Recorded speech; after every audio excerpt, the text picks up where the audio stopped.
पति पत्नी का सच्चा प्यार।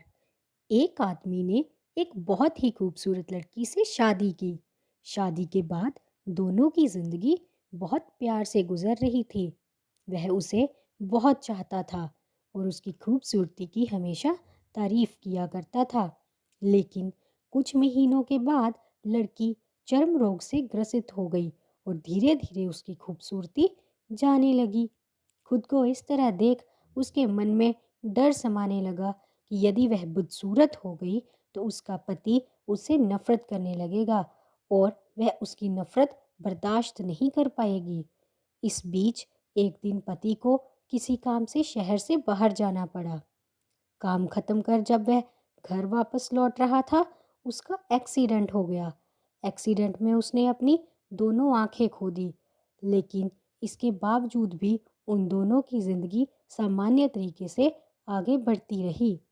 समय गुजरता रहा और अपने चर्म रोग के कारण लड़की ने अपनी खूबसूरती पूरी तरह गंवा दी। वह बदसूरत हो गई, लेकिन अंधे पति को इस बारे में कुछ भी पता नहीं था, इसलिए इसका उनके खुशहाल विवाहित जीवन पर कोई प्रभाव नहीं पड़ा। वह उसे उसी तरह प्यार करता रहा। एक दिन उस लड़की की मौत हो गई। पति अब अकेला हो गया था। वह बहुत दुखी था। वह उस शहर को छोड़कर जाना चाहता था।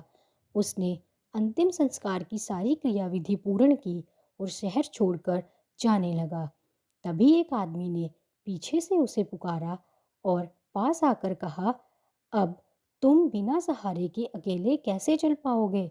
इतने साल तो तुम्हारी पत्नी तुम्हारी मदद किया करती थी।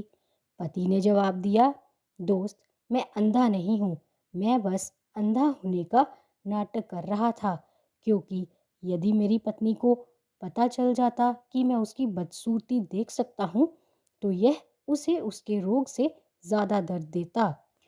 इसलिए मैंने इतने साल अंधे होने का दिखावा किया। वह बहुत अच्छी पत्नी थी। मैं बस उसे खुश रखना चाहता था। सीख: खुश रहने के लिए हमें भी एक दूसरे की कमियों के प्रति आंखें बंद कर लेनी चाहिए और उन कमियों को नज़रअंदाज कर देना चाहिए।